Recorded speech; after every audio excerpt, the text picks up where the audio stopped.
Essa oportunidade, Pai, maravilhosa que o Senhor tem nos concedido, Pai, de estar reunido na Tua presença mais uma vez, podendo, Pai querido, ouvir a Tua santa palavra, Pai. Ela permanece no céu, mas é revelada à Tua igreja pelas Escrituras, Pai. Pai, nesta manhã, Pai, nós te pedimos que o Senhor fale e não te cales, Pai, pois nós precisamos ouvir a Tua voz. Precisamos de uma palavra, Pai, que nos coloque, Pai, para cima, nos levante, nos põe de pé, Pai. Pai querido, que nos aviva, Pai, que nos anima, Pai, que nos coloque, Pai, na direção e na posição que o Senhor deseja que nós estejamos, Pai. Revela, Pai, a Tua palavra e a Tua vontade nesta manhã, Pai, através dessa lição. Assim nós te pedimos e já te louvamos em nome de Jesus. Amém. Glória a Deus. A lição hoje é a lição de número 6. Hoje seria o evangelista Rogério, que eu tinha me esquecido.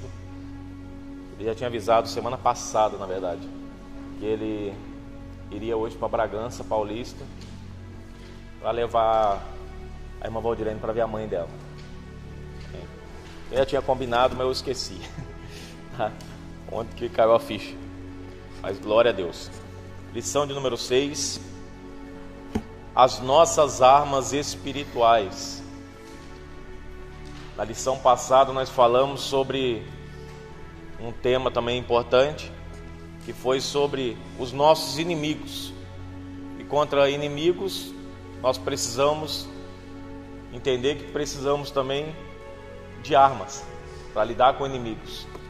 E nós falamos de 3 inimigos na lição passada, que foi Satanás, a carne e o mundo. Então, Satanás, a carne e o mundo, os maiores inimigos do cristão. E para essa luta, para essa guerra, hoje nós estaremos estudando sobre quais armas nós podemos usar nessa batalha. As nossas armas são espirituais, já deixa bem claro só o texto, né? Texto áureo.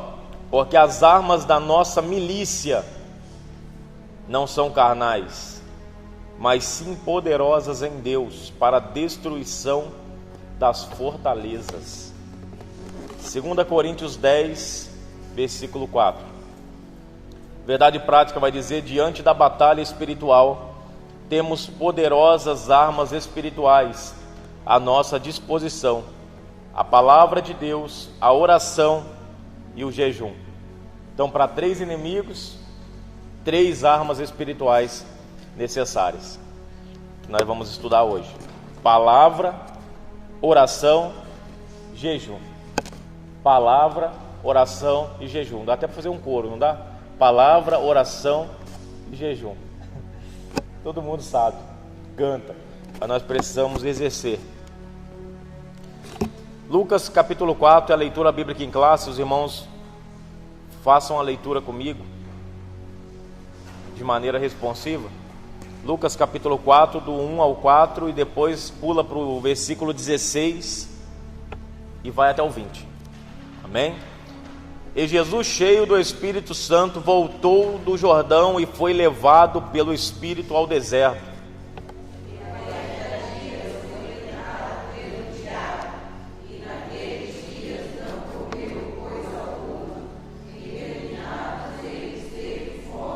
Glória a Deus, café hoje foi reforçado, hein? E disse-lhe o diabo: se tu és o Filho de Deus, dize a esta pedra que se transforme em pão. Jesus lhe respondeu, dizendo: escrito está, nem só de pão viverá o homem, mas de toda a palavra de Deus. E chegando a Nazaré, onde fora criado, entrou num dia de sábado, segundo o seu costume. Versículo 16. Segundo o seu costume, na sinagoga, e levantou-se para ler. E foi dado o livro do profeta Isaías, e quando abriu o livro, achou o lugar que estava escrito: o Espírito do Senhor é sobre mim, pois que me ungiu para evangelizar os pobres, enviou-me a curar os quebrantados de coração,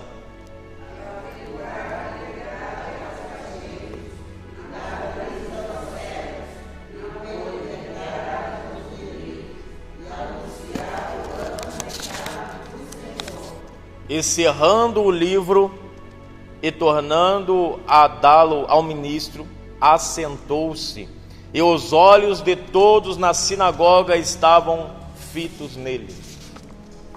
Amém? Glória a Deus. Os irmãos podem tomar assento. Coisa linda, né? Esse texto. E eu sempre gosto de comentar, antes de iniciar, comentar sobre o que está escrito na leitura bíblica em classe, que é o texto que vai permear todo o nosso assunto. E aqui ele fala sobre a questão do, primeiro, texto áureo, fala sobre a questão das armas espirituais da nossa milícia. E o contexto qual era? Na igreja de Corinto, na ausência de Paulo, adentraram alguns judeus, judaizantes, daquela seita, que se convertiam, mas parcialmente. Eles até aceitavam a Cristo e estavam junto com os irmãos, só que eles não aceitavam por completo. Eles não podiam abrir mão de tudo que eles receberam do farisaísmo, da seita farisaica. Então, na ausência de Paulo, eles começavam a falar: não é bem assim o que Paulo diz. Tentavam tirar a autoridade de Paulo. Mas como que eles faziam isso? Colocando dúvida nas palavras de Paulo. Fala, mas engraçado é que nas cartas Paulo é fervoroso, mas quando ele está presente, ele é muito manso. Parece que não é a carta nem de Paulo, porque a carta Paulo está falando bravo, ele fala com autoridade, mas presente ele é manso, ele é tranquilo. Eles estavam querendo colocar dúvida nos irmãos acerca da pessoa de Paulo, querendo dizer: Paulo é duas caras, ou Paulo é covarde, porque de longe tem coragem de falar, mas de perto não. Isso tudo é a intenção de mostrar que Paulo não era confiável. Mas aí ele vai falar nesse contexto: as armas da nossa milícia não são carnais, mas são poderosas em Deus para destruir fortalezas. E essas fortalezas aqui, ele está falando de fortaleza que o inimigo cria na mente humana, através desses ardis. Na ausência de um ministro, alguém vai lá e começa a minar a mente de alguém, e ele vai criando essa fortaleza, que vai impedir talvez um irmão de congregar ou de exercer alguma coisa, um ofício, porque tem uma fortaleza que envolveu ele. Ele aceitou a palavra, ela desceu para o coração e cria-se uma pedra, uma fortaleza, que o diabo cria, mas a palavra de Deus ela pode romper e derrubar essa fortaleza. E Paulo vai dizer nesse momento, ele fala que a palavra de Deus derruba qualquer sofisma. Olha que coisa linda, irmão, sofisma. O que é sofisma? Vem de sofisticado, nós temos hoje. Palavras, pessoas que falavam bonito, chegava lá e tentava enganar na ausência de Paulo, porque ele sabia de quem se tratava. A igreja compunha ali a maior parte pessoas simples, mas os fariseus, os judeus, os judaizantes, eles não. Eles conheciam, eram homens estudados. Então ele sabia de onde estava vindo toda aquela inteligência, todo aquele sofisma, a fim de enganá-los. Vinha com palavras boas, mas para enganar e ludibriar os irmãos, para tentar tirar os irmãos do foco de Paulo e trazer para eles. A gente é mais inteligente do que Paulo, a gente é mais sábio do que Paulo. Olha como nós falamos bonito, olha como que nós se comportamos melhor. O que a gente é na frente de vocês, a gente é por carta. Paulo totalmente equivocado. E ele fala: a palavra de Deus, as armas da nossa milícia são poderosas para destruir fortalezas e sofismas. Então, palavra sofisticada, você vai entender o que é isso. Por exemplo, nós temos no nosso meio jargões que são sofismas. A igreja não está pegando fogo, então eu vou usar sofismas. A pessoa fala: eu vou falar palavras que eu sei que a igreja vai receber. Deus te chamou por cabeça, não por cauda. Todo mundo, glória a Deus, aleluia. Aí começa: agora Deus fala que é só vitória, Não vai ter mais derrota, é só vitória. Oh, aleluia! Aí vem os jargão. E tem gente que consegue pregar paz para os irmãos, consegue pregar 1 hora sem palavra, só jargão, um atrás do outro. Sem nada de palavra, não precisa. É só para interter, né, os irmãos. E aquilo pega a emoção, que aí começa a tocar nas feridas, né? Quem te viu passar na prova e não te ajudou, vai te ver no palco e ele vai estar lá na plateia te aplaudindo. A minha roda vai girar, a sua roda vai girar, irmão. Isso tudo é o que, irmãos? Sofismas que são usados, palavras bonitas, sofisticadas. Mas como disse pastor Elias Torralba, eu gravei e isso não deixe morrer no meu coração. Melhor é uma verdade simples do que uma mentira sofisticada. Melhor é uma verdade simples do que uma mentira sofisticada. Porque a mentira precisa ser sofisticada para poder enganar. Então eu prefiro, e adotei isso na minha vida, ouvir uma verdade simples. Amém? Então vamos avançar. Isso aqui é só o texto áureo, né? Mas vamos avançar que nós até 10h15 é assim, ó, é um estalo de dedo. Glória a Deus. Depois nós temos aqui a leitura bíblica em classe, que fala a questão do deserto. Jesus, cheio do Espírito Santo, voltou o Jordão e foi levado pelo Espírito ao deserto. Depois de ser batizado, o Espírito Santo desce sobre ele e ele foi conduzido não pelo diabo, mas pelo Espírito Santo ao deserto. Porque o Espírito Santo, diferente do que alguns pensam, ele conduz ao deserto. Não é o diabo que conduz ao deserto. Ele conduz, na verdade, para a perdição e às vezes para os palcos mais elevados. Mas o Espírito Santo, quando ele quer nos elevar, ele nos conduz para o deserto para nós sermos provados. E ali Jesus passa 40 dias e 40 noites em jejum. E a Bíblia fala assim: tendo passado os 40 dias, teve fome. Terminados os dias, quando terminou esses 40 dias, ou seja, o jejum estava encerrado, acabou o jejum, ele teve fome. No final do propósito, teve fome. Não fala que ele teve sede. Por isso que eu acredito e até creio que Jesus, ele ficou sem comer, mas não sem beber. Por isso que eu creio, porque fala que teve fome. E lá em Mateus 28, na crucificação, fala que ele teve sede. Então, se ele tivesse com sede, ia citar também. E não falou. Falou que ele estava com fome. E por que eu falo isso também? Eu sei que é Jesus, mas ele estava humanamente, né, aqui. Ele estava aqui de forma humana. Porque um corpo humano, você pesquisa, é uma pesquisa rápida, ele consegue ficar 58, um corpo humano saudável, 58 dias sem comer. Consegue ficar 58 dias sem comer. Mas sem água, 3 dias o corpo humano não resiste. É dado científico, tá, irmão? Só pesquisar, uma pesquisa rápida que você faz aí, vai aparecer para você. Então, por isso eu creio que o nosso Jesus também, ele mesmo vai dizer: não tentarás o Senhor teu Deus. Então, ele não ia, ele era Deus, mas ele estava na condição humana para nos mostrar como se faz, tá? Teve muitas pessoas que fizeram o jejum de forma errada e morreu. Só pesquisar, é caso de pesquisa já. Pessoas, pastores, vou fazer jejum tantos dias sem beber água, sem comer, e morreu. Por quê? Não teve prudência no sacrifício que fez. Então tem que ter, irmão, prudência até no jeito que vai. Sabedoria para jejuar, sabedoria para fazer todas as coisas. Eu vou deixar de tomar o remédio porque eu vou jejuar. Não, irmãos, é só pensar um pouquinho mais, ter sabedoria de Deus, que Deus, ele vai dar a estratégia certa, tá? Para você conseguir contornar a situação do remédio.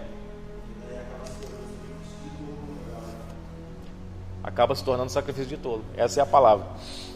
Então aqui, depois disso, e segunda coisa aqui que eu achei interessante, teve fome, só que ele acabou o jejum. E o diabo aparece para ele e oferece: se tu és o Filho de Deus, mande que essas pedras se transformem em pão. Só que ele não manda. Ele era Filho de Deus. Ele sabia que o diabo sabia que ele era filho de Deus. Sabia ou não sabia? Sabia, porque o Filho de Deus falou diante de todo mundo: esse é o meu filho amado, em quem eu tenho prazer. Só que Jesus, ele não transforma. Por quê? Porque ele não precisa provar nada para o diabo. E às vezes a gente fica lutando para querer provar uma coisa que nós somos. A gente quer provar uma coisa que Deus disse que nós somos. Não, se Deus disse, irmão, esquece o resto.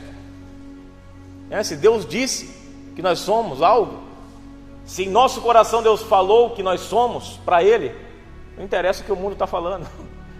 Essa é a realidade. Jesus, ele não deu resposta, desobrigou. Eu não preciso provar. Você sabe, para que provar? Eu poderia transformar a pedra em pão para mim um estalo de dedo, mas eu não vou provar, porque eu não preciso. Não tem essa necessidade. Até porque em Filipenses fala que ele, mesmo sendo Deus, não teve por usurpação ser igual a Deus. Aniquilou-se e se tornou como servo.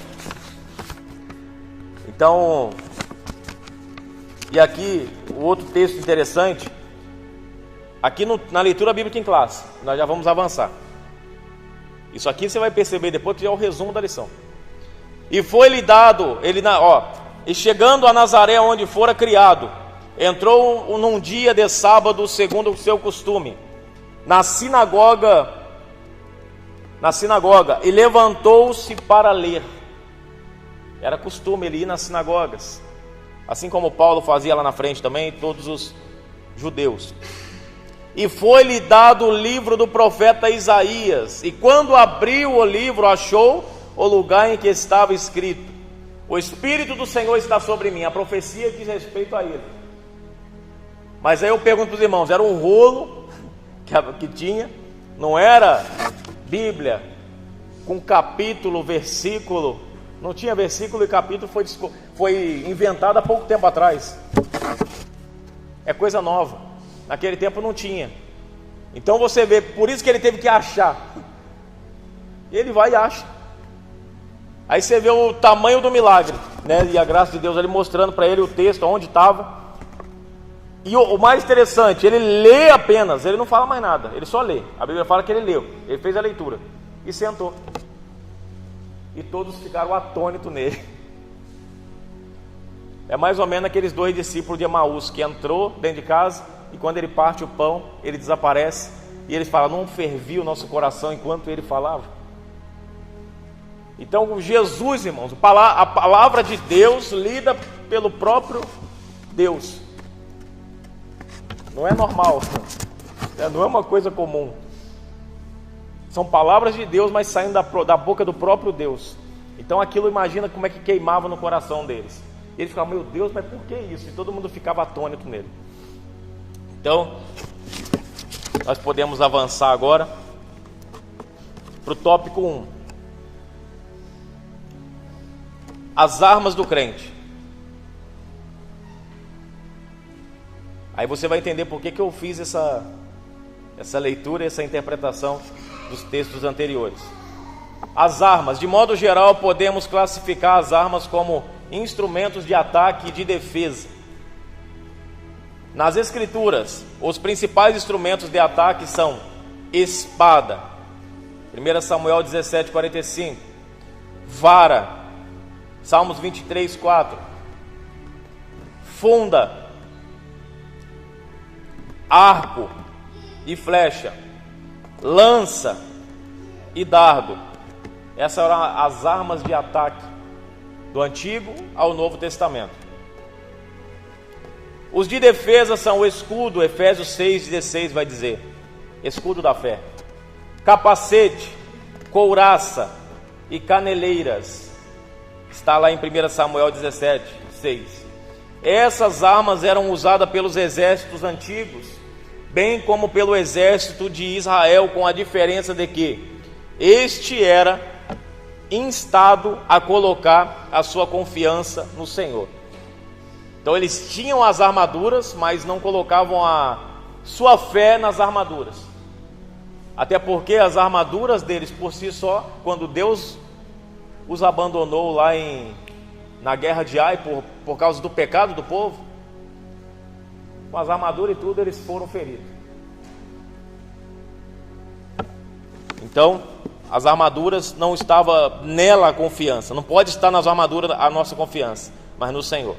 Entretanto, para os cristãos, armas aqui têm um sentido metafórico, pois nosso combate não é de corpo a corpo com outra pessoa, mas contra o mal encabeçado pelo diabo e seus demônios, que se valem do mundo e da carne.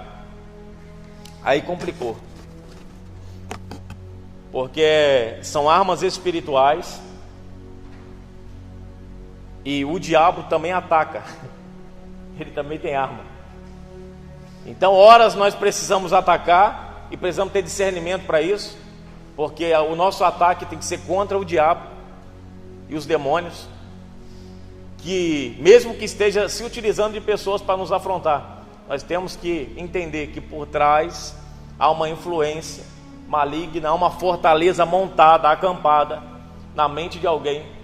Não é a pessoa, mas é uma fortaleza que o diabo criou na cabeça da pessoa, que você é isso e ponto final. Você já se deparou com situação como, por exemplo, você não vai com a cara de uma pessoa, não vai com a cara da pessoa, você vê ela da raiva, aí de repente você tem o conhecimento da pessoa, você acaba conhecendo a pessoa, em determinado momento fala: meu Deus do céu, por que eu não gostava dessa menina? Por que eu não gostava desse rapaz? É a fortaleza que o diabo cria na nossa mente para criar bloqueio, ainda mais de quando é amizade boa. Aí que ele vai criar mesmo. A maioria das vezes, essas pessoas que você tentava não se aproximar eram as que você devia se aproximar. Por isso o diabo vai criar resistência. Então, a nossa luta, ela não é corpo a corpo, não é contra carne nem sangue, mas contra principados, potestades, príncipe das trevas, hostes espirituais da maldade. Nós já falamos das hierarquias de demônios que existem. E também todas elas arquitetadas e comandadas pelo diabo. Aonde o diabo está, irmãos? Não é retórica a pergunta. Aonde o diabo está? Alguém pode responder. Aonde o diabo está agora? Nesse exato momento. Não é para... É lógico que esse, geograficamente falando, eu não vou saber. Mas aonde ele está agora? No espaço. Eu pensava que ele estava preso nos ares. Mas Aí eu fui ler a Bíblia. Hoje cedo eu falei para a Camila: meu Deus do céu. Para o diabo está em derredor, né? Mas quando você lê a Bíblia, 1 Crônicas, eu não sabia nem que no Antigo Testamento falava de diabo, eu só via a parte de Jó, mas não tem mais.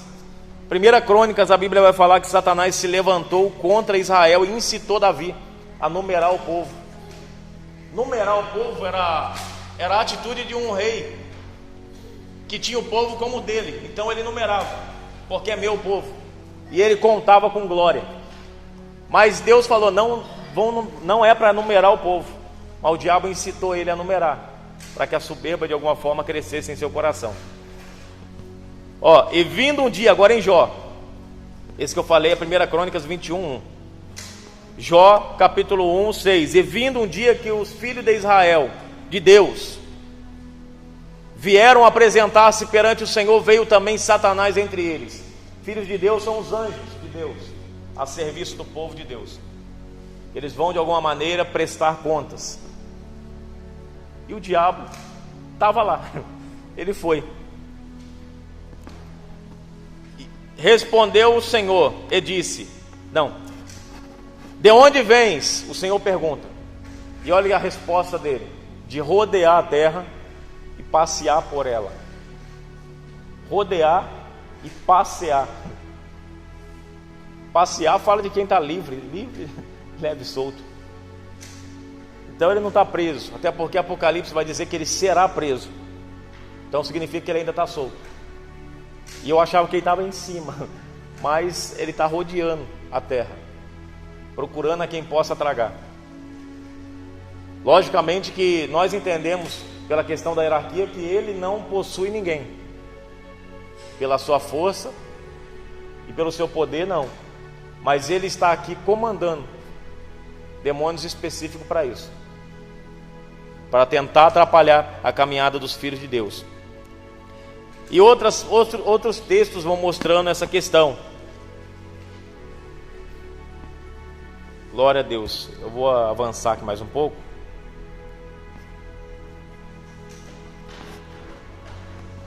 A Bíblia fala aqui, ó, contra o mal encabeçado pelo diabo e seus demônios, que se valem do mundo e da carne. Então eles se valem de quê, irmãos? De que o diabo se vale para poder... O que ele utiliza para tentar nos derrubar? A carne e o mundo. Então é isso que ele vai usar para tentar nos derrubar. A nossa natureza, que ele sabe que é frágil, porque ele provocou a queda lá atrás no jardim. E é por isso que ele está condenado. A Bíblia diz que ele já está julgado, porque o pecado partiu dele. O pecado partiu dele. O desejo de pecar foi dele que partiu. Adão pecou ou não pecou? Eva pecou, não pecou? Só que foi proposto, não veio de dentro de Adão. Por mais que eles desejaram, quem promoveu foi o diabo. Então por isso que para nós houve oportunidade, mas para o diabo não, porque ele lá no céu, do nada, era só ele, e ele desejou em seu coração crescer. Então o pecado partiu ali dele, tá, irmãos? E prova para nós também. Mas o anjo no céu pecar, livre-arbítrio. Os anjos têm livre-arbítrio. Isso é glorioso, porque mesmo que a gente saiba que 1/3 dos anjos caíram, 1/3 junto com o diabo, a gente sabe que tem 2/3 que não arredam o pé, que estão lá em cima servindo ao Senhor e servindo a nós, a mandato do Senhor. Então isso é tremendo, irmãos, tá? Porque eles mostram quão glorioso é o céu.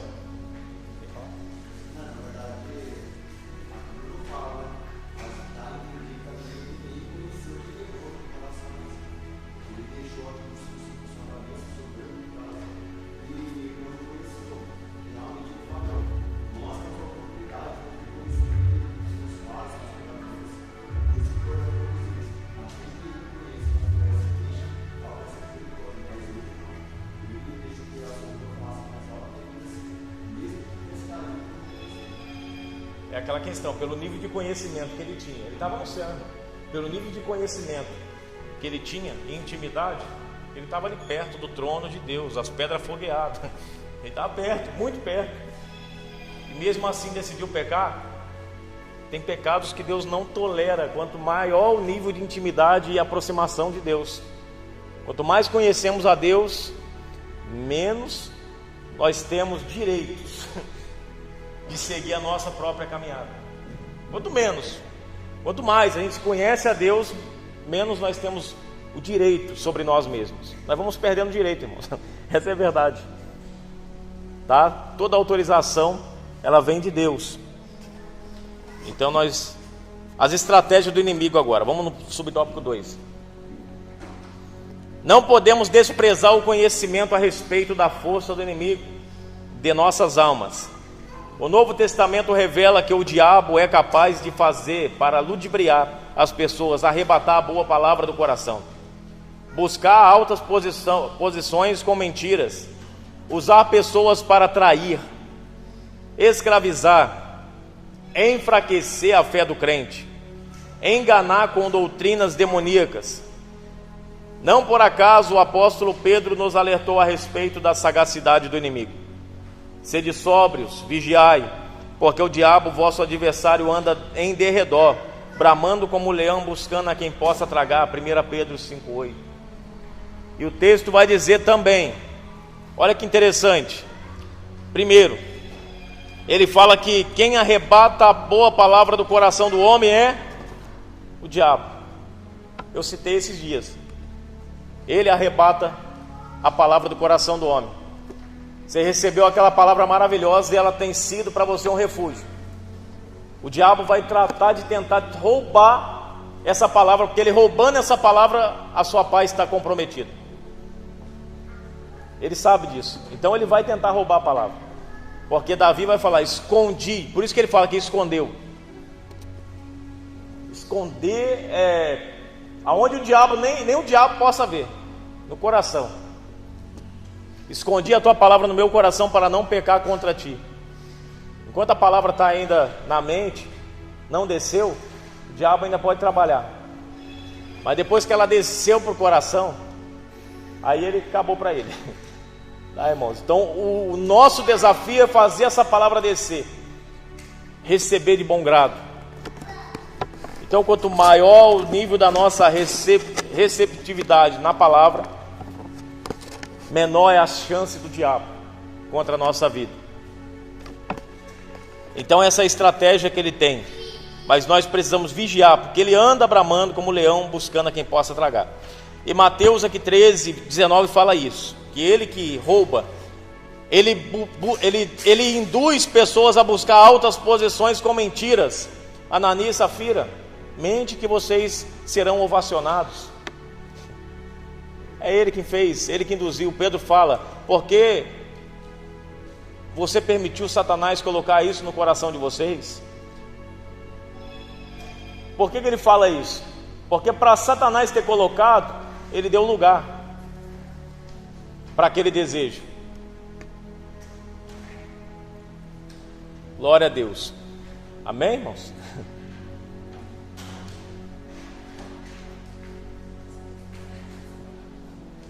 Glória a Deus.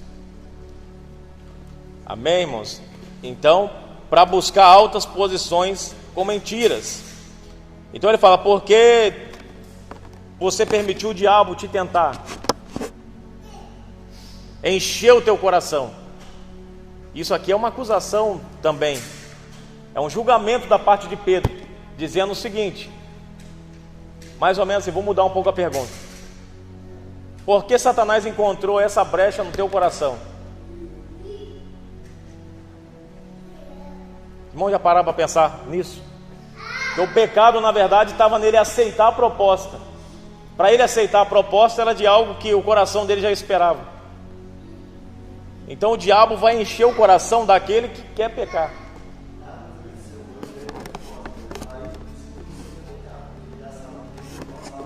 E na aula passada, quem lembra? Eu falei que aquilo que me atrai é aquilo que é naquilo que eu sou fraco.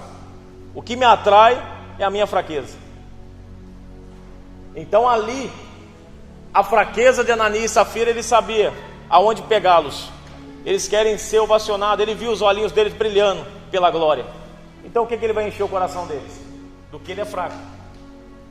O diabo sempre vai tentar encher o nosso coração naquilo que nós somos fracos. Se você é fraco numa área, ele vai tentar investir nisso. Vai encher sua mente disso.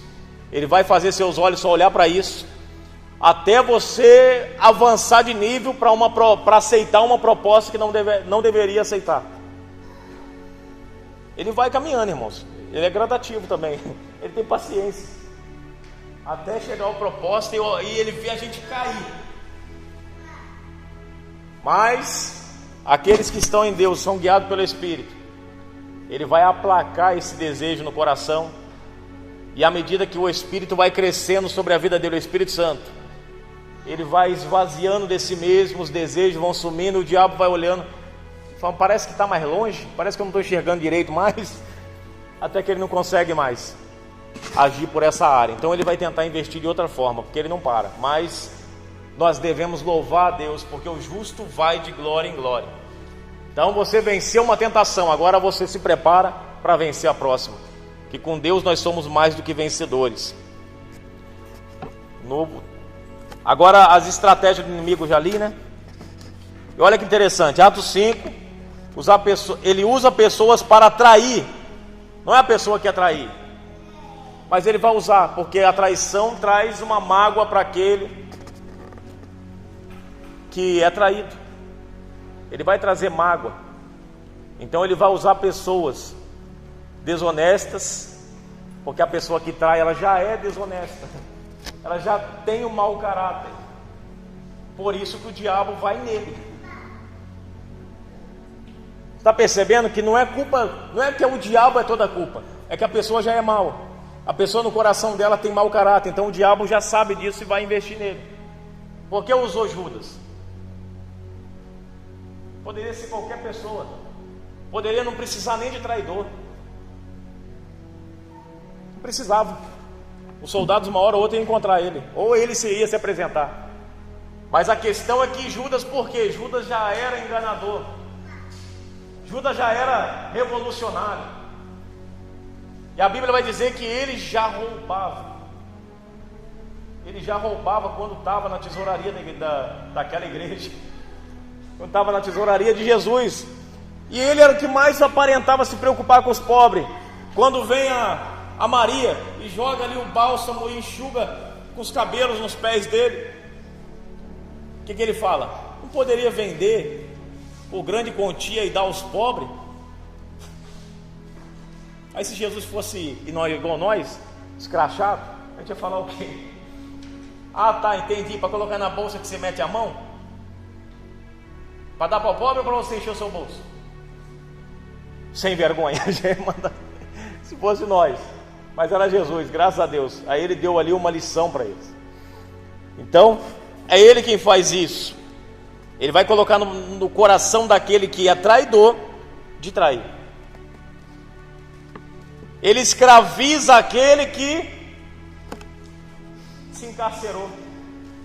Foi a própria pessoa que se encarcerou. A pessoa quis a droga.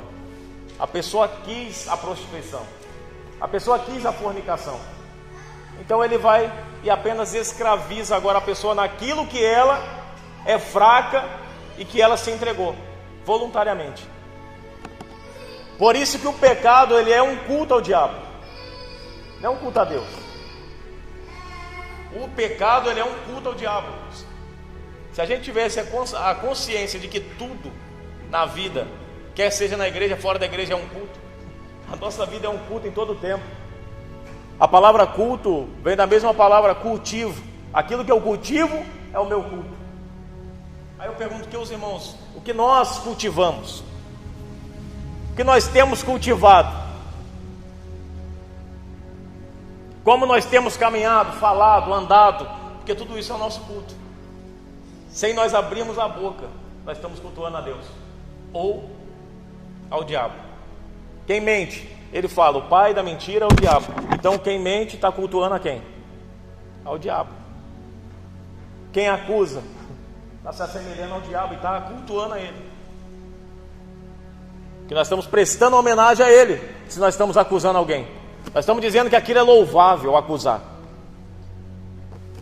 Então a coisa é tão séria, irmãos, nós precisamos analisar.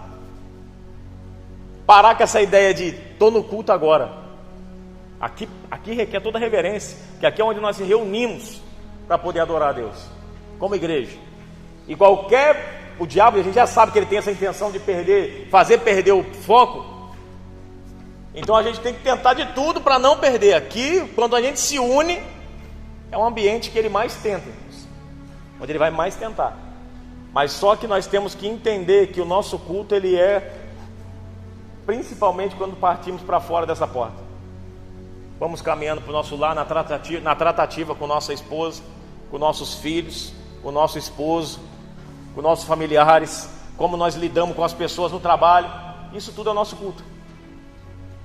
Aí você olha na igreja assim, o culto hoje foi fraco, senti nada. Como foi o seu culto? O trabalho quase esbofeteou o irmão, xingou de tudo quanto é nome, falou mal do irmão só porque queria o cargo dele. Como que vai ser o culto? Cultivou o diabo, cultuou o diabo o dia inteiro. Aí chega aqui agora, eu vim cultuar o Senhor com um restinho que sobrou do meu coração. Aí vai para trás de mim, Satanás. Então a maioria das vezes que o nosso culto não consegue passar do teto, atingir, romper a atmosfera e chegar em Deus, é porque nós passamos o culto inteiro, o nosso dia inteiro, dando o nosso tempo ao diabo. Então vamos aprender a administrar, porque do tempo nós também não somos donos. Por isso que Efésios capítulo 5, versículo 18, se não me falha a memória, fala que vivamos piedosamente, com sabedoria, remindo o tempo, ou aproveitando bem cada oportunidade. Cada oportunidade. Então, cada oportunidade que Deus te dá, se nós pararmos para analisar isso, tudo tem um tempo determinado. Olha lá, tudo Deus mostrando para nós que esse tempo que foi disposto, nós somos mordomo. Até o tempo não é nosso. Nós temos que administrá-lo em favor da obra de Deus, em favor daquilo que Deus coloca em nossas mãos. Temos que administrar. O tempo com a nossa família, é nós que temos que administrar, não é Deus. E Ele requer isso da gente. Se nós não temos cuidado dos nossos, nem das nossas casas, principalmente da nossa família, nós negamos a fé e somos pior do que o infiel, que a Bíblia vai dizer em 1 Timóteo 5:8. Então nós temos que administrar o tempo que eu tenho que ficar com meu filho, com a minha filha, o tempo que eu tenho que ficar com a minha esposa, o tempo que eu tenho que estar presente em casa, o tempo que eu tenho que estar trabalhando, o tempo que eu tenho que estar na igreja. Nós temos que administrar tudo isso bem, porque Deus está olhando, está vendo se você está sendo um mordomo fiel na família, no trabalho, em casa. Em tudo isso tem um tempo determinado. Tempo determinado. Percebeu? Não é um tempo que você é arquitetado, não, irmãos. Não é você que vai arquitetar o tempo ou decidir. Está falando que tudo tem um tempo determinado. Então nós precisamos só entender: Senhor, que tempo é esse? Que tempo é esse que o Senhor disponibilizou para mim? É para quê? Se você perguntar, Ele vai te dar orientação. E se você perguntar, Ele vai te fazer observar, e você vai ver quanta coisa tem para fazer no tempo que Ele dispôs para você. Agora, o chefe de toda a força do mal. O apóstolo Paulo escreveu claramente que o diabo é o chefe de todos os poderes das trevas que batalham contra nós. Romanos 13:12, até mesmo o apóstolo dos gentios foi por vezes impedido pelo inimigo por meio de instrumentos humanos. Alguém pode abrir em 1 Tessalonicenses 2:18? Por gentileza, eu vou continuar a leitura para não tomar tempo. Essa é uma das razões que o apóstolo cunha Satanás como o príncipe das potestades, o príncipe da potestade do ar, destacando ainda sua força e autoridade na hierarquia do mundo, do mal. O diabo é denominado de o Deus deste século, com D minúsculo. Portanto, não podemos ignorar que o inimigo tem um reino organizado, com seus servos emissários, principados e potestades. Deus tem seus mensageiros, seus emissários? Tem, mas o diabo também tem os dele. Então nós devemos tomar muito cuidado com isso, irmãos. Tá, e Paulo, olha que alguém achou aí o texto para ler para a gente? 1 Tessalonicenses 2:18.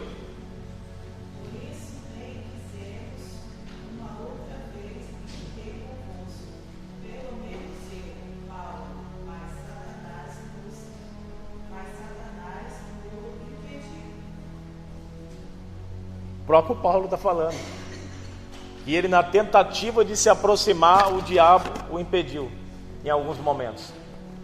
E a gente tem um texto lá de Atos capítulo 16. O que está escrito em Atos 16, irmãos? Que Paulo estava aí na oração e vinha uma menina com um espírito maligno todos os dias falando: estes homens são filhos do Deus Altíssimo, servos do Deus Altíssimo, que vos anunciam o evangelho da salvação. Vinha atrás dele todo dia. E Paulo, perturbado, olhou e falou: sai dela. Depois de muitos dias, Paulo fica perturbado já com aquela situação e expulsa o demônio. Ele sabia que estava ali. Só que por que ele expulsa depois de muitos dias?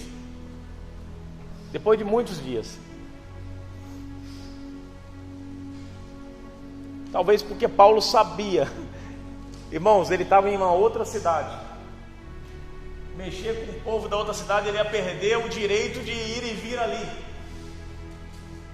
Talvez isso. E ela dava lucro para os seus senhores. Mas aí o Espírito Santo vai apertando, apertando e permite a perturbação vir. Aí ele percebe e ele fala: sai dela em nome de Jesus. E a partir dali ele estava certo, porque veio a oposição, veio o chicote. Ele e Silas levaram uma surra e vão parar ali vamos falar o português claro, no porão, que era na verdade a área de saneamento básico, o esgoto. Porão, o esgoto. Ali não era, irmãos, um lugar como qualquer cela. Era o porão, era onde a urina dos presos descia. Hora ou outra estava ali e vinha um banho de uma coisa estranha. Banhados de fezes. E nesse ambiente, ele fala para Silas: ô Silas, vamos louvar? Eu louvo e você ora. Aí começa a cantar e o outro orar. E os presos lá em cima tudo ouvindo. Aí de repente ele fala, Silas fala para Paulo: imagino eu, minha garganta agora ofuscou, minha garganta agora já era, então agora você ora e eu canto. E Paulo começa a cantar, aí vai cantando, de repente o terremoto irrompe as cadeias. Porque quando você é preso pela causa do Evangelho, Deus sempre vai dar a libertação até em tempo oportuno. Quando nós somos afligidos pela obra de Deus, Deus sempre vai dar o escape no momento certo. Ele nunca vai permitir que os seus sejam abandonados diante dos tribunais. Ele fala: o Espírito Santo vai dar a palavra certa na hora certa. Ele vai estar junto de vocês. Ele não permitirá que vocês sejam acusados. Acusados sim, mas não condenados, porque Ele está. Louvado seja Deus. Então, essa é uma das razões que o apóstolo cunha Satanás como príncipe da potestade do ar, destacando ainda sua força e autoridade na hierarquia do mal. O diabo é denominado Deus desse século, em 2 Coríntios 4:4. Portanto, não podemos ignorar que o inimigo tem um reino organizado, com seus servos emissários, principados e potestades. Aí você pergunta: quem que dissemina a fofoca na igreja? Nessa não. Quem dissemina a fofoca na igreja? Quem? O diabo. Através de quem? Infelizmente ele tem os seus emissários. Nós precisamos tomar cuidado para não sermos um emissário. Quando a gente leva uma informação que não é para levar, de dentro para fora, nós estamos sendo emissário do diabo. A gente não sabe o prejuízo que essas palavras terão lá fora, mas pode ser que tem pessoas lá fora que não pisam mais nessa igreja por causa dessas palavras. Eu conheço algumas. Então, se falou já, pede perdão e se arrepende. Mas se não, não pense em falar. Fecha o bico. A vontade de soltar a língua é grande. Todo ser humano tem. Tem gente que ainda fala, para melhorar: não sou fofoqueiro, eu só trago informação. Portador de notícia. Não, irmãos, não deve ser isso. Não interessa. É por isso que eu adotei como princípio aqui que eu não ouço. Se alguém estiver falando de outra pessoa, eu não ouço. Não me interessa. Se a pessoa não for falar mal dela mesma para mim, porque aí sim eu vou entender que tem uma fraqueza ali, eu vou ajudar. Mas falar do outro, o que você sabe dela? Que ela não saiba. Eu prefiro ouvi-la. Até porque eu te ouvir não vai mudar nada na vida dela e nem na sua. Então o que eu posso te ajudar? O que eu posso ser útil? Aí a pessoa já fecha a porta e vai embora, porque acabou o discurso. Grande verdade é que as fofocas reinam nas igrejas, porque muitos pastores dão corda para fofoca. E tem algumas que até os pastores mesmo que dissemina. O diabo ele usa, irmãos, os seus. Então nós precisamos tomar cuidado com isso, irmãos, porque às vezes brincamos de ser crente, mas o diabo não brinca.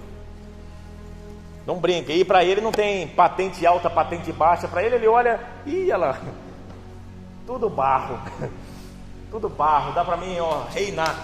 É só dar lugar. Seja cooperador, seja apóstolo, né? Se é que existe. Cooperador ou apóstolo, ele vai usar, irmãos.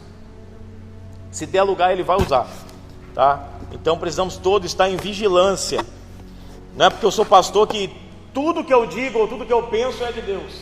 Por isso que antes eu tenho que discernir a voz para saber, sou eu ou é minhas emoções que o diabo está explorando agora? Porque as emoções é natural do homem, mas quando ela está muito alterada, pode ser que o diabo está explorando, colocando uma seta aqui, um pensamento aqui no outro ouvido, e vai colocando, vai lançando, na hora que vê, você não está aguentando mais, e você está despejando nos outros uma raiva que não tem sentido. Eu já lidei com pessoas com raiva, que eu olhava e falava, meu Deus, mas qual o motivo dessa raiva? O que eu fiz para essa pessoa? Estava com raiva de mim. Mas o que eu fiz? Eu não entendia, mas o que? O diabo, ele vai fazendo isso, sem você ter feito nada. Ele vai colocando na cabeça que você está fazendo porque você é isso, você está fazendo porque é aquilo, e na hora que vem a pessoa está com ódio da nossa cara. E isso é da nossa natureza caída. Por isso nós temos que entrar dentro da igreja e começar a se abster de tudo isso. Entender, eu sou humano. Por isso que eu falo, irmão, oração é isso. Quanto mais eu me dedico para orar, mais eu vou entendendo que eu não sou nada. Eu não sou ninguém, que eu dependo de Deus. E até quando eu não encontro palavra, eu estou orando, mas eu não estou sentindo vontade de orar. Aí que eu me entrego mesmo, irmãos. Quando eu estou orando, mas não estou com vontade de orar, aí que eu começo a orar e chorar ao mesmo tempo. Eu falo, meu Deus, Pai, eu sou o mais terrível pecador, e começo a afundar mais ainda. Quando eu percebo que eu não estou querendo orar, mas estou de joelho. Então é importante isso, irmãos. Às vezes essa necessidade que surge no teu coração, é que Deus quer que você afunda mais, aprofunda mais. Vai se escondendo nele, que na hora que você menos perceber, ele vai ser a única evidência em sua vida. E esse é o alvo, né? Que diminua eu e ele cresça. Esse era o alvo.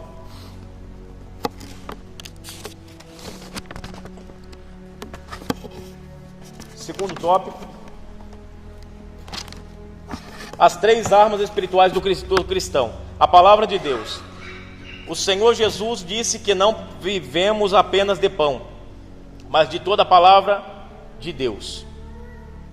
Dessa maneira, o apóstolo Pedro aconselha que desejemos afetuosamente o leite racional para o desenvolvimento da nossa salvação, isto é, o estudo perseverante da palavra de Deus, para o nosso crescimento espiritual. Uma vez nutrido e solidificado com a palavra, estamos firmados em Deus para resistir às influências malignas, às armadilhas de Satanás e demais estratégias. Logo, quem se rende à palavra de Deus experimenta a influência frutífera da verdade divina. Olha que coisa tremenda, irmãos. Aí você fala, agora entrou no campo nosso, né, do crente. Agora está falando para mim. Mas a palavra de Deus, ela é esse alimento, e é a única coisa que nos dá estabilidade, poder e força para poder resistir e vencer o diabo. É a palavra de Deus. Nós só seremos uma igreja forte, poderosa em Deus, se nós formos uma igreja de palavra. Porque a igreja não sou eu, a igreja somos nós. Por isso que eu digo a igreja, porque até hoje ainda tem aqueles que falam, eu sou igreja. Não é, você é templo. Templo é uma coisa, igreja é outra. Paulo nunca falou que você é igreja, ele falou que nós somos membros do corpo de Cristo, cada um no seu quadrado. Não sei quem eu sou do corpo de Cristo, talvez sou a unha, mas estou por aí, no corpo de Cristo. Universalmente falando, nós estamos aí. Aqui, irmão, individualmente falando, nós somos um corpo. É a lição, né? A lição é sobre isso. Não, a lição do trimestre passado era sobre isso. Mas aqui, individualmente falando, essa igreja é um corpo, mas universalmente nós somos um corpo só, também em Cristo. Então ninguém é cabeça. Isso aqui já é para deixar bem claro. Aqui não tem cabeça, a única cabeça que tem é Cristo. Então a cabeça eu sei que eu não sou. E às vezes pode pensar, não, pastor então é a cabeça. Não, pastor não é a cabeça. O pastor está debaixo daquele que é o cabeça. Tá? Eu estou por aí pelo corpo, eu não sei o que eu sou, ninguém sabe. Por isso que é importante você nunca pensar em parar. Porque um membro depende do outro. Você para, alguém próximo acaba sofrendo. E um membro amputado, ele sempre vai deixar, irmãos, marcas. Tá? Então é necessário entendermos a salvação para um corpo que tenha um membro amputado. Há salvação? Alguém, um homem sem perna, tem salvação para ele? Tem? Mas uma perna sem um homem, tem salvação. E Paulo uniu essas coisas. Ele falou, nós somos membros, precisamos se reunir. Tá? Então isso aqui, irmãos, é o desafio de todo desigrejado. Todo desigrejado é um desafio muito grande. Entender isso aqui, tá? É uma luta.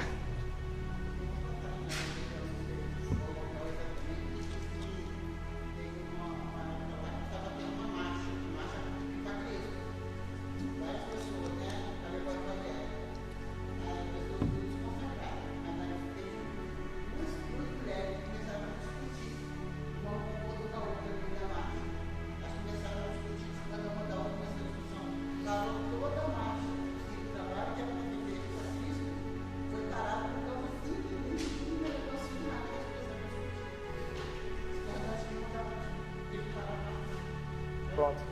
Você viu como é que o diabo ganhou o espaço? Uma simples atitude. Incitou uma contra a outra e pronto, acabou. Não vai ter marcha mais. Mas pergunta se a marcha para o diabo que teve aí parou. Foi até o fim. Então é bem verdade que os cristãos precisam ser mais fervorosos, mais unidos, mais animados, mais alegres, mais atento, sóbrio. E bem verdade que nós não precisamos muito de festas, entretenimento. O que nós estamos precisando mais é de palavra. Que a palavra vai nos alimentar e vai nos preparar para o que está por vir, que nós não sabemos. Amós, capítulo 4, 12, não me falha a memória, ou Oséias, né? Não sei. É Oséias ou é Amós? Que é Amós, né? Oséias, é Oséias.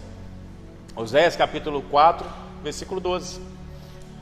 Então, e a Bíblia fala, ó, no final desse texto, olha que poderoso, porque às vezes a gente pensa assim, mas se eu também não quiser ouvir, também não quiser aprender, também eu não perco nada. Quem disse? Oséias capítulo 4, versículo 12 vai dizer, esse texto: o meu povo perece por falta de conhecimento. Alguém abriu aí? Oséias 4, 12. Pode ler em alta voz e ler o versículo seguinte, porque é nele que está o restante.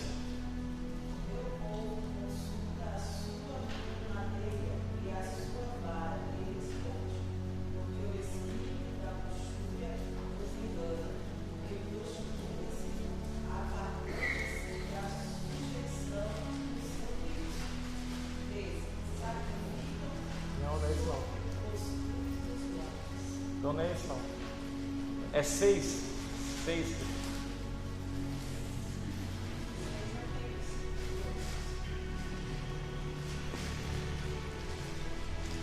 Enfim, agora eu não tinha preparado isso.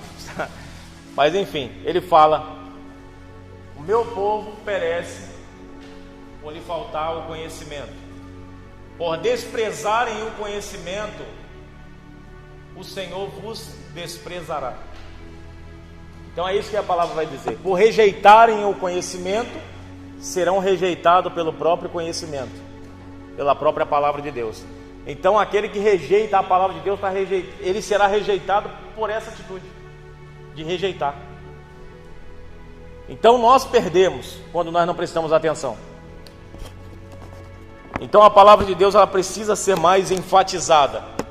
Eu ouvi uma palavra esses dias e eu achei maravilhosa, é verdade.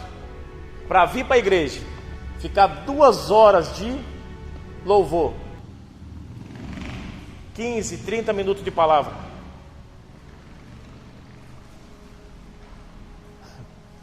É o contexto das igrejas hoje. 2h30 de cantoria, e cantoria nada a ver. Aqui não, aqui os louvores são bíblicos, né? São cristocêntricos, graças a Deus, nós trabalhamos.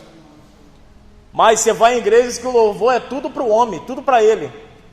Eu estava triste, estava batido, e Deus me elevou, e vai, é tudo para mim. E cadê o culto? Porque o culto é para Deus, não é para mim. Se o culto é para Deus, eu tiro eu da reta e coloco Deus.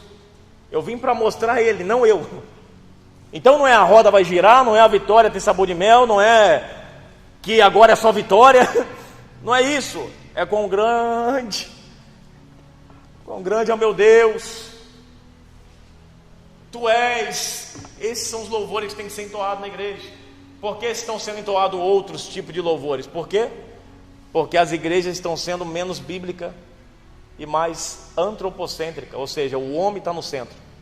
Aí Deus acaba, tudo aquilo que é crucial para a nossa salvação começa a ficar de lado. Jejum, não precisa.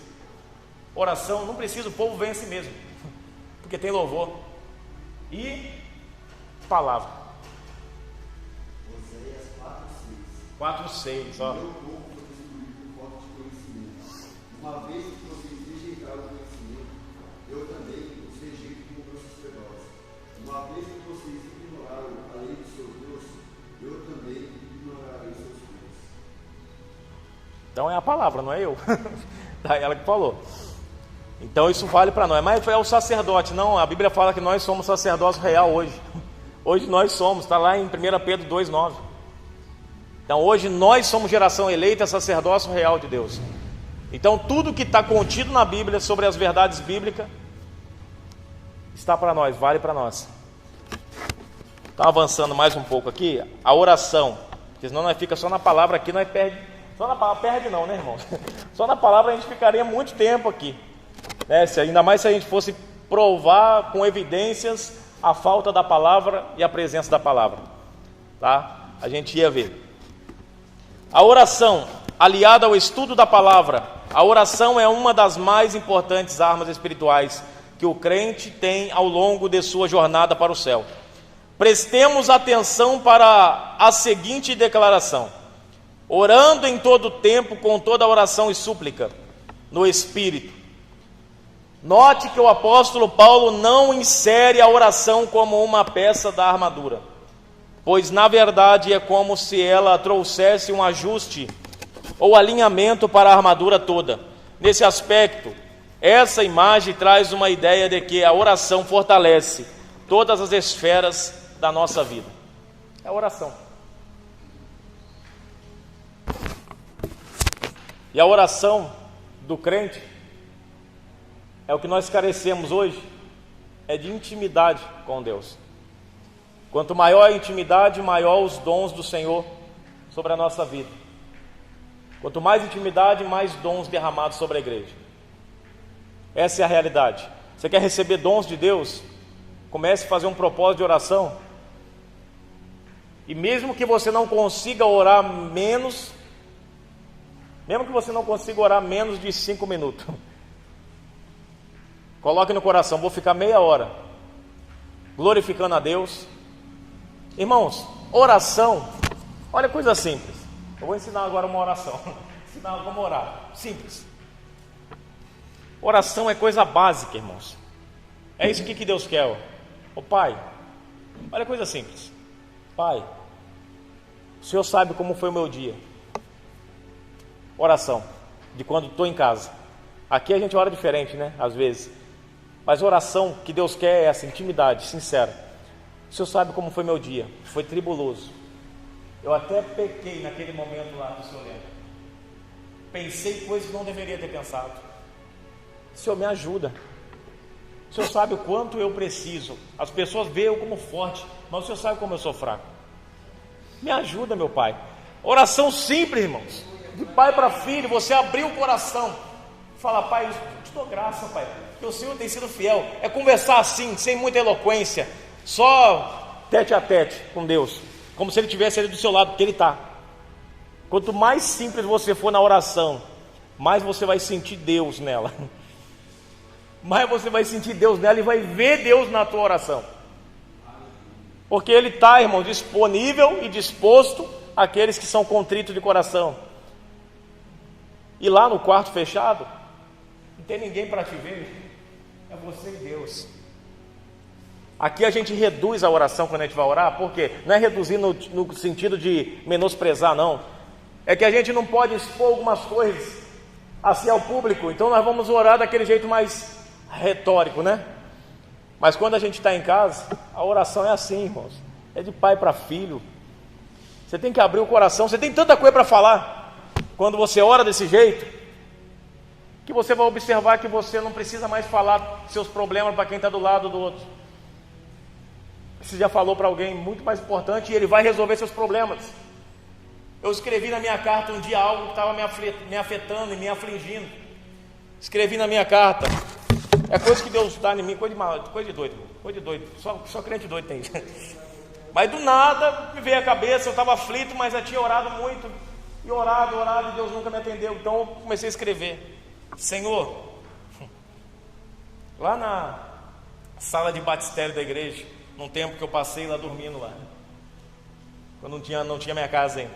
Senhor, o Senhor é dono do ouro e da prata. Escrevi, primeira frase. O Senhor sabe que eu preciso casar, estou 5 anos quase namorando. Estou aflito. Preciso casar, Senhor, mas eu não tenho casa, não tenho dinheiro para pagar a porcentagem de obra. Fui escrevendo tudo, mas o Senhor é o dono do ouro e da prata, e fui enfatizando. Eu não tenho os móveis, mas o Senhor é o dono do ouro e da prata. Pai, eu não sei nem como fazer o meu casamento, eu não tenho dinheiro, mas o Senhor é o dono do ouro e da prata. E falei de algumas dificuldades ali, físicas que eu estava passando, em questão de saúde, tudo. Sentado ali no meu cantinho orando, e músico, e eu sempre fui difícil de receber revelação, sempre. Mas nesse dia eu estava precisando e Deus sabia. Evangelista Natanael estava pregando, e ele falando para todo mundo. Falei, vou fazer meu fundinho musical, porque eu sei que nunca falam comigo. Mas eu estava ali feliz, tocando. Do nada, aquele menino vira para mim e fala: se prepara, porque sou eu, Deus, dono do ouro e da prata. Na hora eu já voltei lá no quartinho, na carta que eu escrevi. A casa eu te dou, o casamento eu te dou, os móveis eu te dou. E ele falou respondendo tudo aquilo que eu coloquei na minha carta. Então Deus, ele vai responder. Quanto mais simples você for, Deus, ele mais tem prazer em responder, irmão. Simplicidade, irmãos. Simplicidade, não precisa ser eloquente com Deus. Deus sabe que você não é tudo isso, e nem que eu, ele sabe que eu não sou tudo isso. Ele quer ver a criancinha mesmo dele, filhinho dele, falar. Agora não querendo romantizar a coisa, mas ele quer ver, porque perto de Deus nós somos criancinha. Nós somos pequenos demais, irmãos. Pode comprar.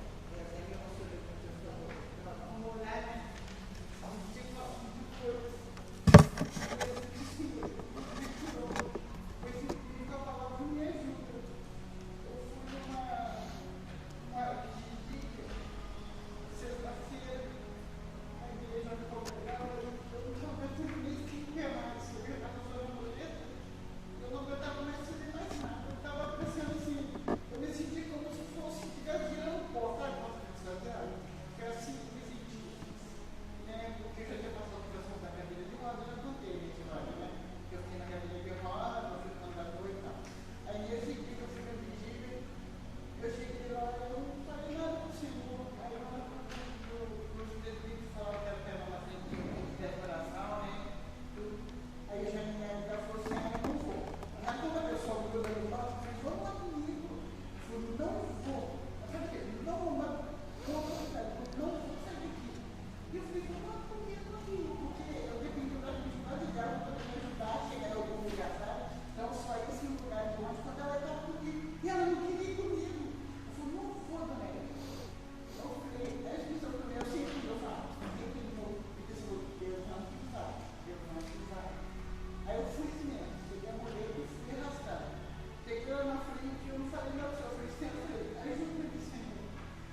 Uma simplicidade. Para quem não sabe, a irmã Edna, né, andava. Quando eu conheci a irmã Edna, ela vinha de muleta ainda para a igreja. Ela não conseguia caminhar sem a muleta. E do nada, ela veio sem muleta e foi a Frozinha e perguntou para ela, né? Ela falou que foi curada. Então, irmãos, é um milagre que aconteceu, né, perto da gente. Né? Então eu louvo a Deus, porque Deus ainda opera milagres. Mas tudo vindo da simplicidade de coração. Agora, oração e o jejum. O jejum aliado à palavra, tudo aliado à palavra, percebeu, né? Oração, ore com base na palavra, sempre levando a palavra em conta. Pai, a tua palavra diz que o Senhor é o meu pastor, que nada me faltará. Pai, está faltando pão na minha mesa, me ajuda. E o Senhor vai prover, porque Deus, ele tem compromisso com a palavra dele. Então você vai colocando a palavra dele em oração, é o que ele fala, para orar com base naquilo que ele escreveu, que ele mesmo já determinou. Tá? Então você vai orando e Deus vai te ajudando, te fortalecendo. Então oração com base na palavra. Agora jejum aliado à palavra. E a oração, a prática do jejum é uma terceira arma espiritual do crente durante a jornada para o céu. Tanto no Antigo quanto no Novo Testamento, o jejum é uma prática presente. Esse ato é usado no contexto de busca de uma orientação divina. No Novo Testamento, o Senhor Jesus jejuou e disse que seus discípulos também o fariam. A igreja primitiva observava a prática do jejum, buscando orientação divina para o envio de obreiros, Atos 13. O apóstolo Paulo também jejuava por ocasião de seu ministério. Logo, o jejum tem um valor glorioso para a vida do crente, pois é um ato que nos auxilia a ter mais intimidade com Deus. Então, jejum, irmãos, jejum. Um dia Deus quebrou um paradigma da minha cabeça que colocaram lá no meu trabalho. Eu estava no meu trabalho e antes eu tinha o hábito de jejuar. Por exemplo, a gente combinava, o pastor lá, ele da minha primeira igreja, ele falava, numa época que as meninas tudo estavam manifestadas, né? Eu já contei a história para os irmãos, 7 meninas estavam manifestadas, o demônio pegou as meninas e não saía, estava em processo. Então a gente começou a fazer um relógio de jejum e oração. E eu falei, pastor, de meio-dia até as 11 eu faço. Aí um dia eu jejuando até as 11, aí falaram para mim, mas jejum até as 11, depois de meio-dia não existe, esse jejum não existe, isso não é válido não, pode comer.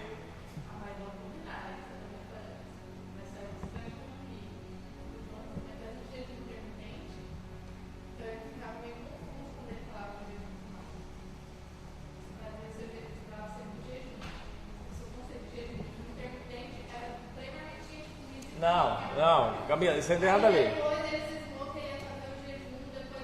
Não, isso aí era para emagrecer. Isso aí faz tempo. Não, tá viajando, velho. Isso aí esquece. Deleta.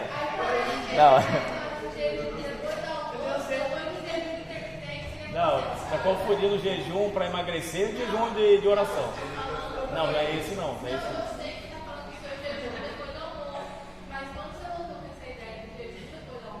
Você achou que era isso?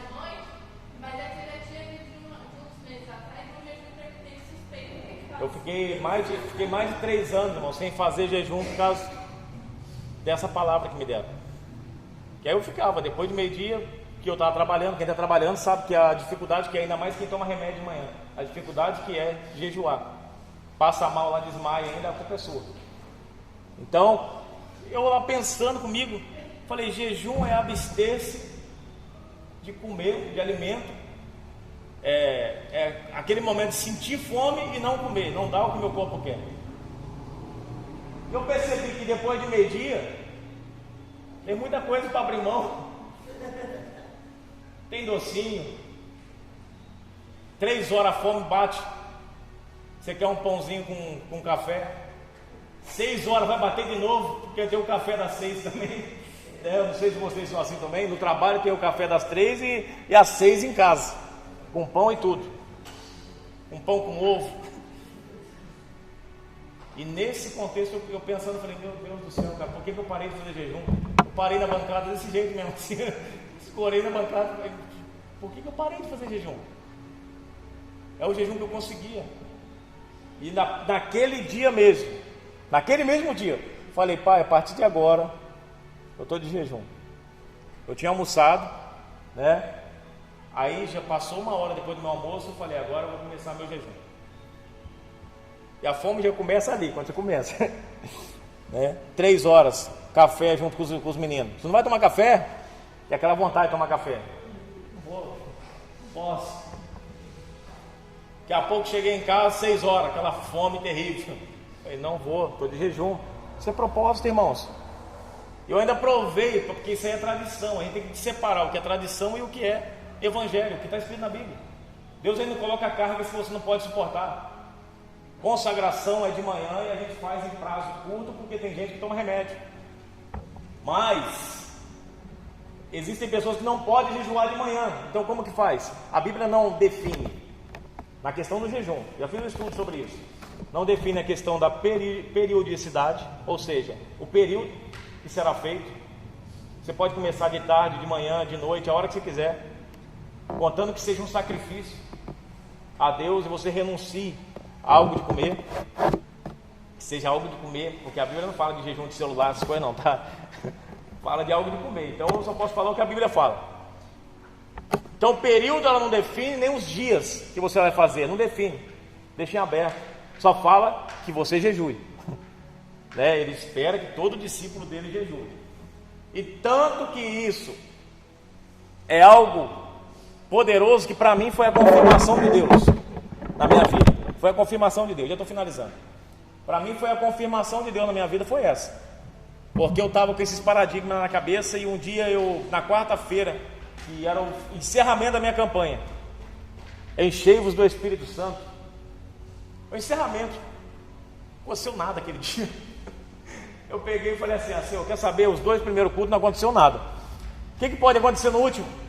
Aí eu ia entregar o jejum 6 horas da tarde. Liguei o rádio, começou a apresentação do que ia passar. Aí apareceu o homem falando o poder do jejum. O jejum te dá força espiritual. E começou a falar, entre outras coisas assim, do jejum. Eu falei, entendi, Senhor. Acabei de ligar o rádio. Aí eu peguei e não entreguei. Falei, não vou entregar. Eu estava com uma fome terrível. Falei, não vou renunciar. E fui para a igreja, vim para a igreja. Participei do culto inteirinho em jejum. Aí quando chega aqui, a graça de Deus envolve. E o estômago, não sei para onde ele vai, para a cabeça, mas ele para. A fome não... E orando, fazendo tudo. E o culto foi normal. Nesse dia veio o pastor Josué, estava aqui, pastor João, Maurício, estava todo mundo, o púlpito estava cheio. Aí eu e o Eduardo, eu e o Varão, foi fechar o portão, todo mundo foi embora. Aí chega na porta ali uma irmã com o marido dela atordoado. Nem ele estava se compreendendo. Aí falou, pastor, tem como orar? Eu falei, eu não sou pastor, o pastor está ali. O pastor José mirando. Estava ali. Aí ao mesmo tempo, na minha cabeça, na hora que eu fiz isso, que eu queria delegar para outra pessoa, já pensei em ligar, veio na minha mente, entendeu o porquê do jejum? Aí eu chamei para dentro, puxei a gravatinha, eu e o irmão Eduardo, primeira vez fazendo serviço de gente grande. Nós dois puxamos a gravatinha, entramos para dentro, a irmã Elisiane estava, a Camila estava. E pela primeira vez eu vi o poder do jejum na minha vida. E o irmão Eduardo estava junto, ele me ajudou em oração junto. Irmão, era legião. E a Bíblia fala que legião só sai com jejum e oração. Eu expulsei a primeira vez sem especificar. Mas o primeiro já foi um baque assim que ele deu. É algo sobrenatural que aconteceu. Só que ele levantou ainda, contando umas coisas nada a ver. Eu falei, é legião, entendi. Eu botei a mão na cabeça dele e falei, agora toda a legião, sai em nome de Jesus. Até o efeito, ele estava com um cheiro de álcool, mas o efeito passou. Ele foi para casa glorificando a Deus, ficou abraçando a gente, falou, obrigado por me fazer sentir a presença de Deus de novo. Ele sentiu a presença de Deus. Foi para casa, mandou mensagem para mim chorando. Eu mandei para o irmão Eduardo a mensagem. Não teve força para voltar para cá, não sei onde ele está hoje. Mas aquele dia ele foi liberto para casa. E talvez ele veio apenas para Deus dar confirmação para mim que eu poderia jejuar. Aquilo que eu carreguei como fardo durante muito tempo, agora não tinha mais. Então, hoje, quando eu posso fazer de manhã, eu faço. Quando eu não posso, eu faço de tarde. Faz o jejum assim, irmão, você vai ver que Deus vai te abençoar. Um dia eu consegui fazer, fiz 24 horas. Mas aí eu não recomendo que os irmãos façam de qualquer jeito. Tem que beber água, tá? Os irmãos que são saudáveis, tá? Tem que beber água. Comecei 3 horas da manhã e 3 horas da manhã do outro dia entreguei. Com suco, aquele suco couve, laranja, puro, sem doce. Porque é para desintoxicar o corpo. Quem faz hoje, o nosso corpo, com a saúde que a gente tem gente que faz 40 dias de jejum e oração com legumes, porque não vê, irmão, na Bíblia, homens fazendo jejum de mais de 3 dias, sem nada, assim, tem que comer alguma coisa. Daniel fez, com vegetais, com algumas coisas. Então ele se abstinha de algumas coisas, mas ele tinha que comer alguma coisa, porque senão nosso corpo não aguenta. Entenda, Moisés estava no monte, mas a glória estava envolvendo ele, e na glória ninguém morre, né? E Jesus também, foi os dois que conseguiram, ninguém mais. Tá? Paulo fez 3 dias de jejum e oração, foi o Paulo que tem descrito na Bíblia.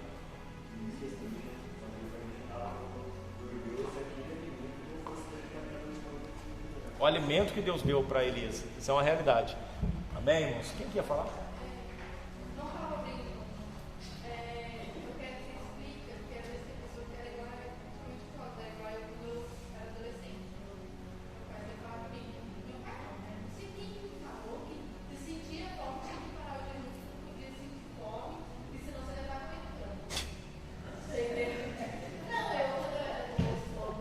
Vontade de se esconder.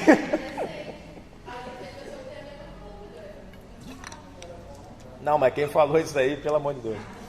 Não, mas eu entendo, é ignorância, Mas eu já ouvi pessoas falando disso, até hoje, sentiu fome, tem que entregar, senão é sacrifício de tolo.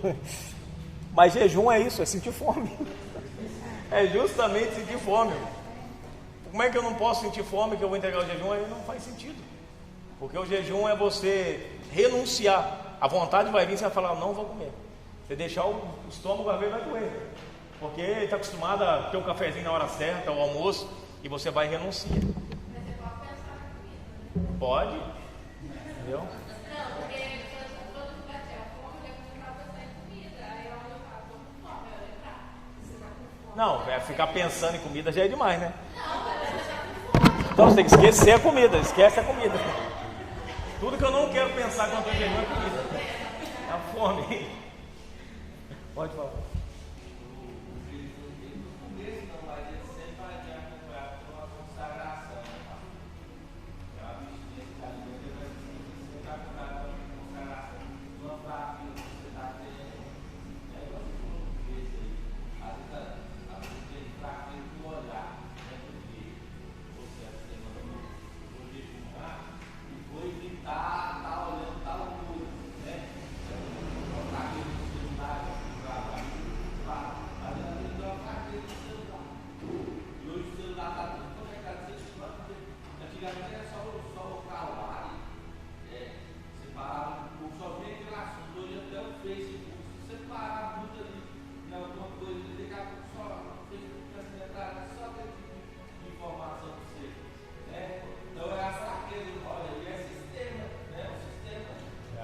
Algoritmo, né?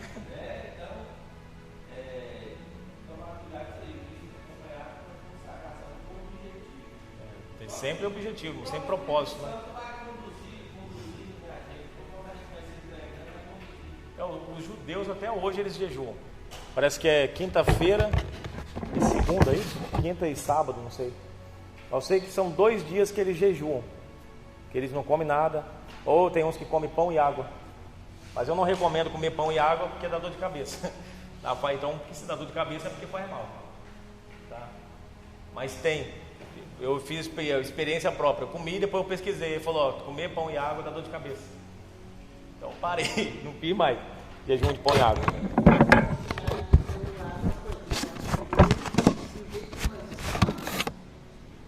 Se a ventilador no celular, fica Eu acredito. Eu acredito que não é um jejum, mas é um propósito diante de Deus que também traz benefícios. Muitos. Não fica aí.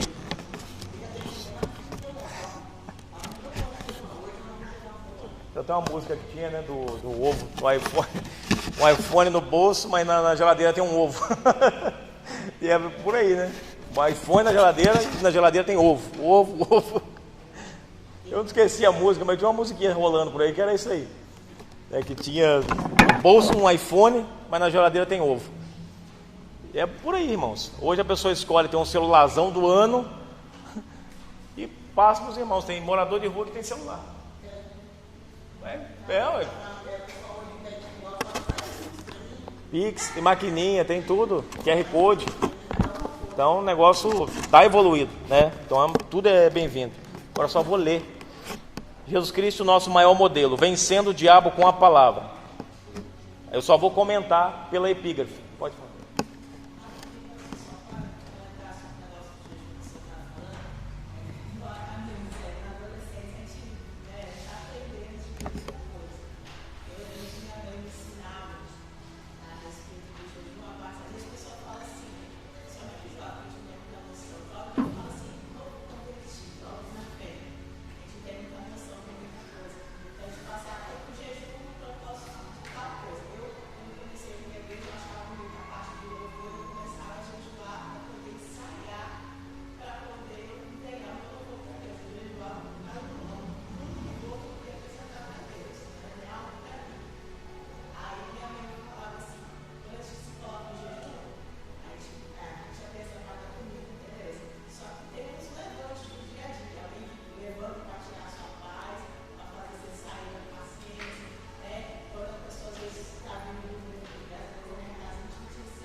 Porque as outras partes faz você perder todo o jejum que você fez. Então ele vai aparecer coisas que você não pode ver, situações que você não pode ter contato, vai aparecer disponível, tudo ali facinho, de bandeja para você. Então no jejum o diabo ele vai tentar, irmãos? Então tem que estar preparado, né? E jovem também jejua. Jovem tem que jejuar.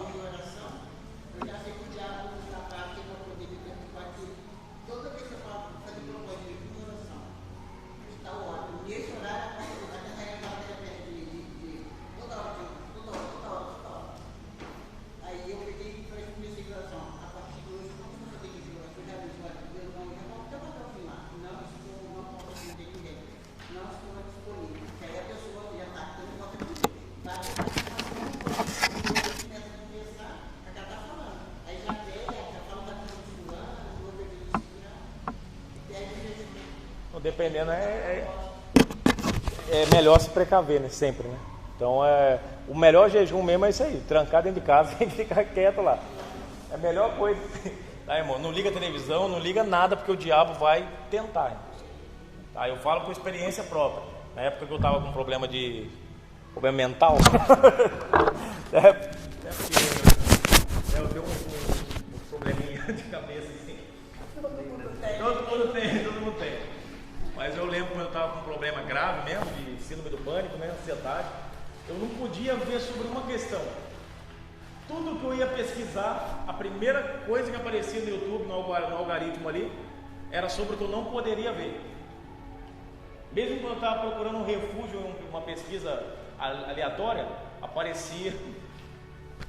Fui pesquisar lá, porque eu estava precisando de algo para me dormir, que eu não tinha remédio, nada. Falei, vou procurar erva de São João, que é bom para sono. Aí apareceu lá, fulano de tal que foi enterrada com erva de São João. Nossa Deus, irmãos, eu na hora lá, porque eu já estava pensando, tudo para mim era morte. Nossa Deus, falei, é um sinal. Então o diabo ele usa essas coisas. Então ele usa essas coisas, ele faz aparecer coisas na hora que você não pode ver, principalmente, para poder perturbar. Então é por isso que a gente fala: depressão, ansiedade, síndrome do pânico, qualquer tipo de transtorno que tenha, não tem a origem no diabo, mas ele explora muito bem esse estado nosso emocional, tá? Então tome cuidado e tenha, sempre é importante que a pessoa esteja em oração quando está com esses problemas, né? Oriente, está em oração, mas também procurar um psicólogo, porque não vai conseguir encontrar o caminho de casa sozinho, tem que ter a ajuda de alguém. Há quem diga que o psicólogo ele é como controlador de voo, ele acende a pista, porque se ele não acender a pista, o avião erra o caminho, né? Então ele acende a pista só para a gente conseguir aterrissar, tá? Então é só isso. Ele não vai controlar a sua vida, ele não vai tirar o mérito de Deus, nada disso. Ele só vai te ajudar e é um médico como qualquer outro que Deus colocou para nos ajudar.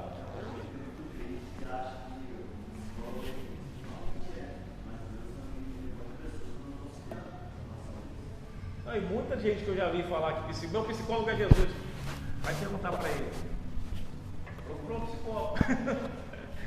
Tá? Então tem uns protocolos que as pessoas colocam, que na verdade é tradição, só que para dar honra ou às vezes para poder dar mérito aos que os antigos falaram, não vou procurar, porque psicólogo meu é Jesus. Mas eu vi pessoas falar aqui que não procuraria, porque meu psicólogo é Jesus, mas foi para psiquiatra, psicólogo. Tá vendo, filho de Deus? É só ir. Tá vendo? Não tem. Hã?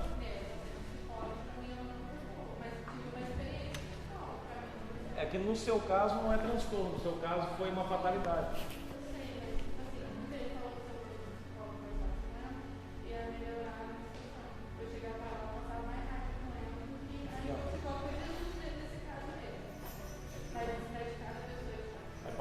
Por mais que pareça que não, ela te ajudou a organizar as coisas, porque você falou, você abriu o coração, você chorou, você acaba ajudando, tá?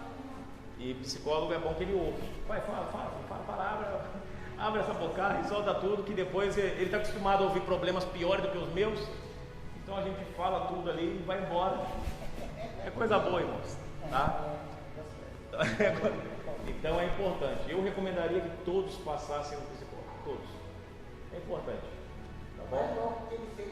Em breve nós teremos um psicólogo na igreja também, vai estar. Oi? Vai sim. Por quê? Acho que não. Não, mas ele vai poder, não. Mas amém. Vamos orar para encerrar. Acabou passando 17 minutos. É quando o culto, o ensino tem muita interação, acontece não adianta estar segurado. Mas eu espero que tenha sido clara a lição, tenha tirado as dúvidas, tá, irmãos? Ficou alguma dúvida, questão de jejum? Vou dar para o jovem primeiro, depois pergunto para os irmãos. Ficou alguma dúvida, irmãos? Já? 24 horas. Ficou dúvida? Já fez jejum? Vamos começar a fazer. Vai tocar na bateria, vai soltar até faísca, não é de força. Vai soltar faísca de poder de Deus. Pode falar. Eu tenho uma dúvida, que eu faço jejum há muitos anos na parte da manhã. Principalmente no domingo de manhã cedo no meu alimento. E a minha professora de estudo bíblico, onde eu congregava, ela falou para mim que como eu já estou muito acostumado, meu organismo já acostumou a ficar em jejum, esse jejum que eu faço todo domingo já não tem qualidade mais. Por quê? Porque se eu me alimentei de manhã cedo no domingo, eu posso ter mal, porque eu já acostumei, meu estômago já acostumou, entendeu? Aí ela falou que esse jejum não tem valor mais, porque já não é, como é que fala, não sacrifica mais a minha carne. Será que é verdade isso? O jejum você pode evoluir, por exemplo, assim, Aí depende da hora que a senhora vai, até que hora a senhora vai, porque aí a senhora pode passar daquele limite.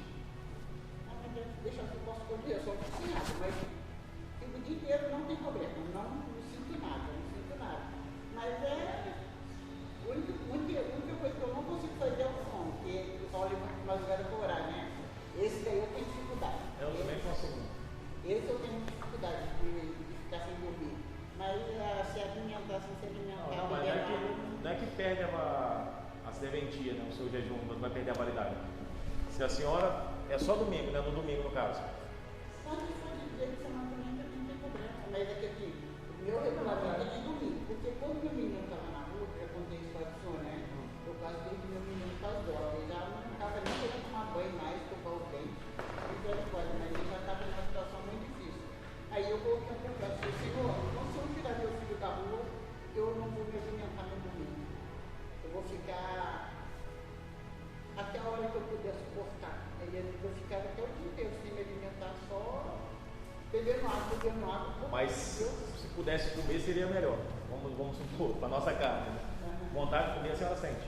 Eu sinto vontade. Não, mas também quando eu paro para comer, também não, mas... ele chamou aqui para poder ficar.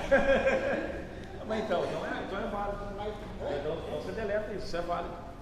Se você está renunciando, a vontade vem, mas você renuncia, é o jejum. Igual eu disse, os judeus tinham um dia específico para jejuar. Né?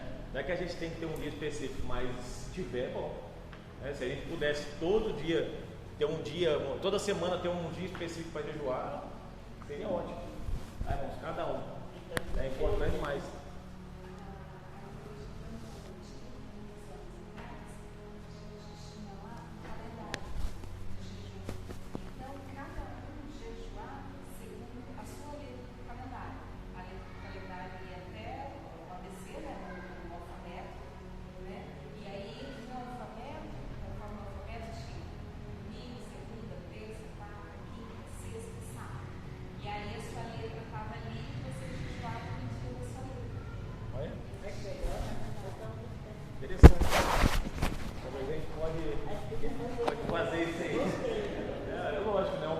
Mas vai estar ali, né? Por exemplo, a quarta-feira é o meu dia de jejum. Aí cabe a mim se eu vou entregar isso a Deus ou não, né? Mas pelo menos você já sabe, você não vai esquecer mais.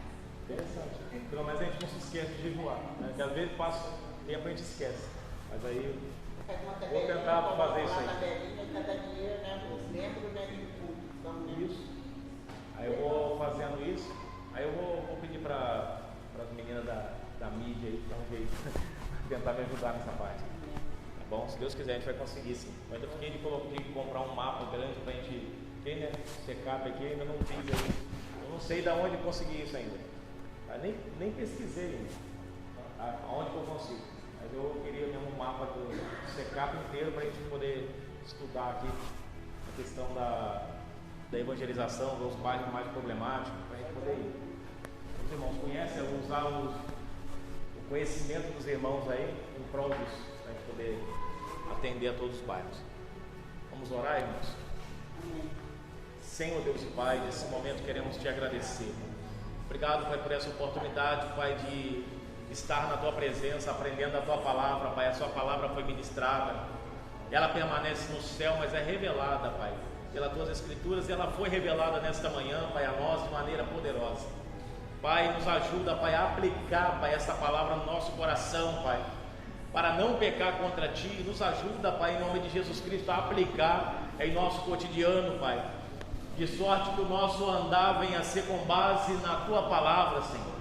Meu Deus, que nós possamos orar mais, jejuar mais, viver mais, Pai, uma vida baseada e pautada na Tua palavra, na oração, Pai, no jejum. Nos ajuda, Pai, a sermos fortes, Pai, espiritualmente, meu Deus, fisicamente, Pai, emocionalmente. Nos ajuda a ser forte, Pai, de sorte que tudo isso seja usado para o reino do céu, Pai. Pai, guarda cada um que aqui esteve nesta manhã, Pai querido, que o Senhor venha abençoar os teus filhos, Pai, e dar um dia abençoado em nome de Jesus, Pai. Pai querido, para todas as mães, Senhor, meu Deus, nesse dia, Pai, maravilhoso, Pai, onde se comemora o Dia das Mães, que o Senhor venha dar um dia abençoado para cada um, Pai. Meu Deus, em nome de Jesus, que cada mãe, Pai, todas as mães venham se sentir amadas, Pai, mesmo aquela que não tem mais seus filhos, que possam se sentir amadas, Pai, e abraçadas pelo Senhor neste dia. Em nome de Jesus nós te pedimos, Pai, e já te agradecemos em nome de Jesus. Amém. Presbítero Valdeir, ministro apostólico.